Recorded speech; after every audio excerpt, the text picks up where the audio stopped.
महाराष्ट्रावरती अक्षरशः शोककळा पसरलेली आहे. आपले लाडके नेतृत्व अजित दादा विमान दुर्घटनेत निधन पावलेले आहे. तरी आम्ही अतिशय शोक सागरासह राहुरीकर बुडालेला आहे.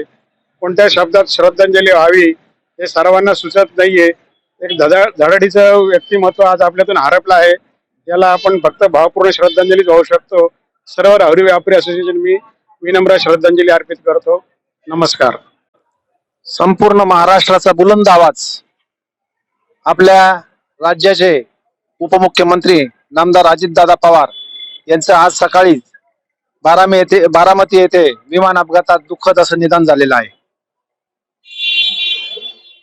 अतिशय कामसू व्यक्तिमत्व, प्रशासनावर पकड असलेला नेता आणि सकाळी 6 वाजल्यापासून आपल्या कामाला सुरुवात करण्याची त्यांची धडपड जनसामान्यांसाठी, सर्वसामान्य लोकांसाठी कधीही उपलब्ध असणारा असा आपल्या सगळ्यांचे लाडके दादा, लाडक्या बहिणींचे दादा आज आपल्यातून निघून गेलेले आहेत.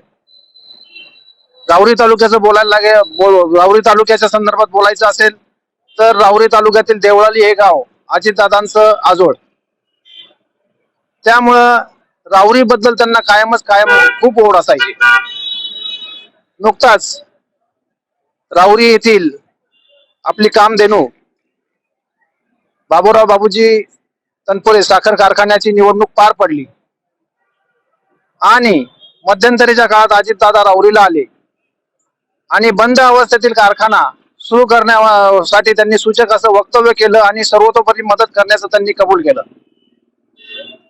परंतु दुर्दैवाने काळाने आज त्यांच्यावर घाला घातला आणि अजितदादा निश्चितच राहुरीसाठी जे योगदान देणार होते, निश्चितपणे ते पुढे नेण्याचं काम त्यांचे सहकारी करतील.